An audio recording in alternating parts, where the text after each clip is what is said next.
Okay, let's dive in. Are you feeling like you're just constantly putting out fires in your business, maybe in your career, here in 2025? You see competitors, maybe they even have fewer resources, but somehow they're staying ahead. Yeah, that's frustrating. What if the key to really dominating your market this year isn't some, flashy new tactic? What if it's actually ancient wisdom, kind of hiding in plain sight? Interesting angle. Welcome to the deep dive. We sift through all the noise, try to pull out what you really need to know fast. Yep, get you informed quickly. Today, we're tackling Unlock Sun Tzu's Forbidden Business Strategies. Dominate your 2025 market. And if you're tuning in, chances are you're looking for that real edge in 2025. You're probably an entrepreneur, maybe an innovator, or look, just someone driven to improve and get ahead. Exactly. You want knowledge that's not just interesting theory, but something you can use right away. Stuff that gives you a genuine advantage. Forget the surface level stuff. We're digging deep today. So, our mission today, we're taking Sun Tzu's The Art of War, that really old text, and we're forging its most potent principles into a kind of 2025 battle plan, specifically for you. And we're not talking swords and shields here, obviously. Think market share. Right, competitive advantage, understanding the psychology of your market, your competitors. Surprisingly relevant, maybe more relevant now than ever with all the disruption we're seeing. Okay, let's jump into it. Key insight number 1. This comes from the laying plan section. In 2025, meticulous planning. It's not just good practice anymore. It's basically your survival strategy. Absolutely. Sun Tzu started right there. He said, the art of war is of vital importance to the state. A road either to safety or to ruin. Pretty high stakes. Yeah, no kidding. And he gave us those 5 critical factors for assessing any situation. Remember these. Moral law, that's like your mission, your team alignment, heaven market conditions, timing. Earth, your niche, your resources. The commander leadership, method and discipline your systems, how you operate. Exactly. And what's really striking is how directly these map onto the complexities of 2025. Right, so heaven in 2025. It's not just the economy, is it? It's deeply understanding how AI is fundamentally changing your industry. Totally. And Earth isn't just your office location. It's the digital landscape, the platforms you use, your online presence. So the question for you listening is, how deeply have you really audited these 5 factors, specifically through the lens of 2025? Have you really done that homework? That's the crucial first step, isn't it? The source really pushes you to do a 5 factors 2025 audit, like this week. Okay, like what? Well, take moral law. Is your core mission, your company's purpose, still compelling in a world being reshaped by AI? Does it resonate with your team, with your customers? Good question. And the commander, are you, as a leader, genuinely adaptable? Are you ready to move at the speed AI demands? Because it's fast. But it's not just about where things are now, right? The source talks about thinking through the what-ifs, those AI wildcards. Yeah, the scenario planning, super important. What if a competitor uses AI to just slash prices?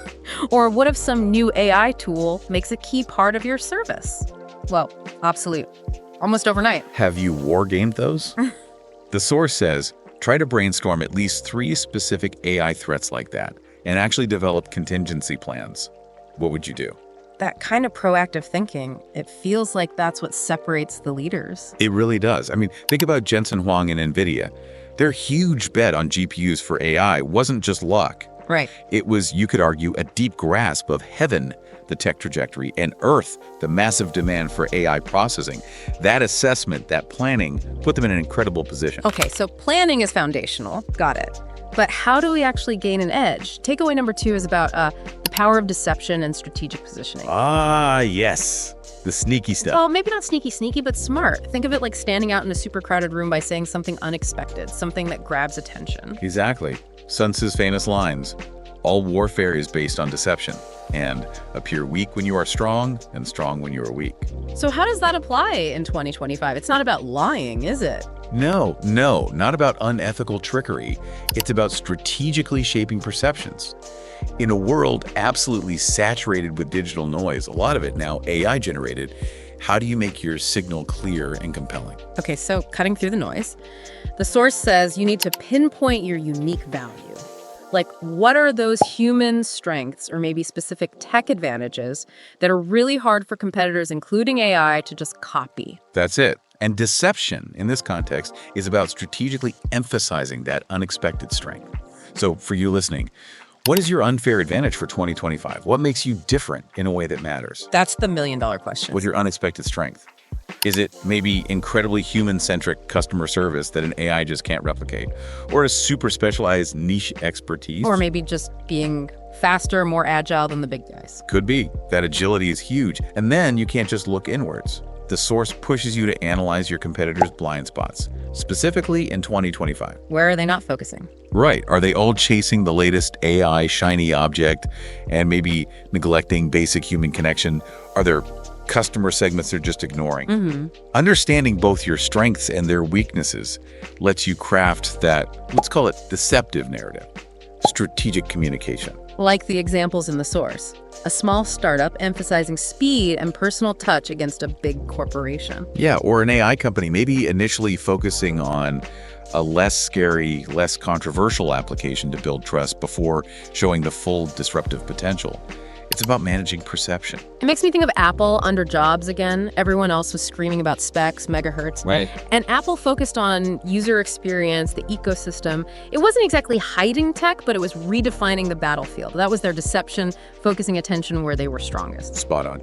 And connecting that to 2025, the winners might not be the ones with the flashiest AI. They'll be the ones who craft a unique, compelling story that hits those human needs and maybe exploits where competitors are dropping the ball. Okay, planning, positioning. What's next?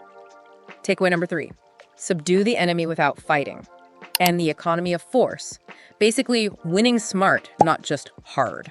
This is so critical, especially now. 2025 feels dynamic, maybe a bit uncertain. Resources might be tighter for some. Definitely. Sun Tzu wisely said, to fight and conquer in all your battles is not supreme excellence. The real skill, breaking the enemy's resistance without fighting. I like the sound of that. He also hammered home that long, drawn-out campaigns. Yeah. They rarely benefit anyone. They just drain resources. That is music to the ears of any entrepreneur feeling outgunned. So how do we avoid those head-to-head slugfests in 2025? How do we win efficiently? Well, the source gives us several strategies. One big one is to niche down to dominate.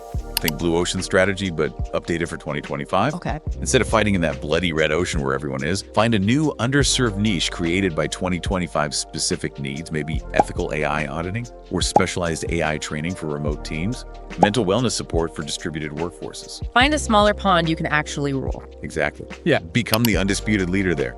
Conquer your own hill instead of trying to take Everest, like you said. Makes sense. The source also mentions strategic alliances, right? Huge potential there. Who can you partner with in 2025? Complementary businesses.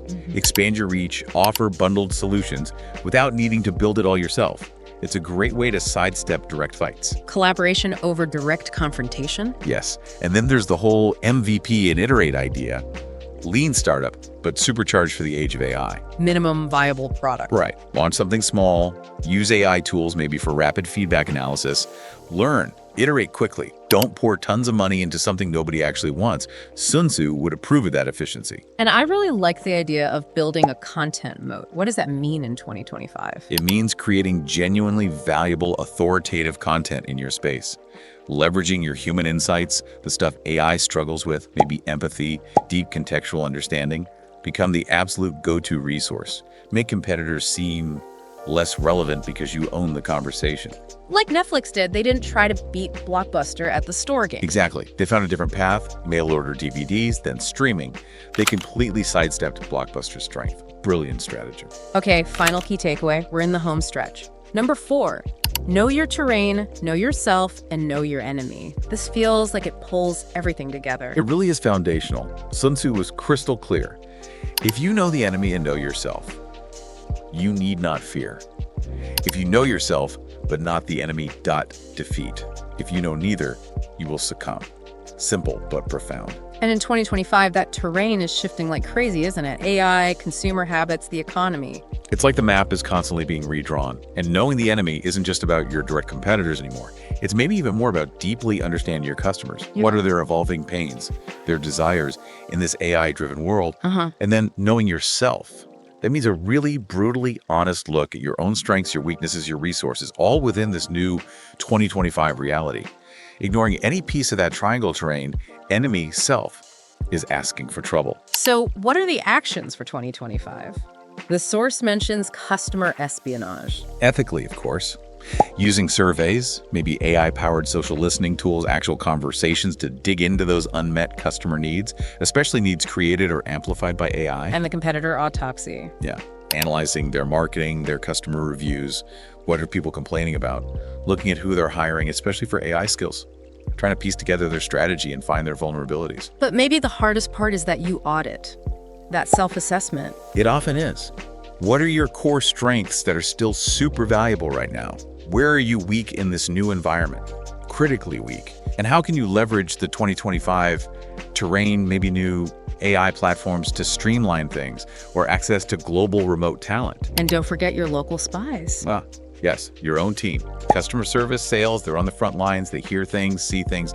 Are you capturing that intel effectively? Good point. It makes me think of Satya Nadella at Microsoft. He had to understand that shifting terrain, cloud, open source, AI, and realize where Microsoft's old strengths were maybe becoming weaknesses. Exactly.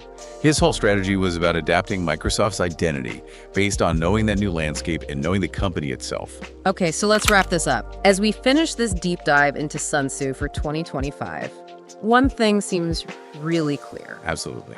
I think the most powerful takeaway for you listening is that success in 2025. It's not going to be luck. No. It's going to come from deliberate, thoughtful planning, a really sharp understanding of the environment, the terrain, the enemy, yourself, and then having the courage to act decisively on that knowledge. The chaos, the uncertainty of 2025, especially with AI stirring things up, it's actually a massive opportunity. Huge, but only for those who are prepared, who are thinking strategically, using these kinds of timeless principles. So as you navigate the rest of 2025, here's the question to ask yourself.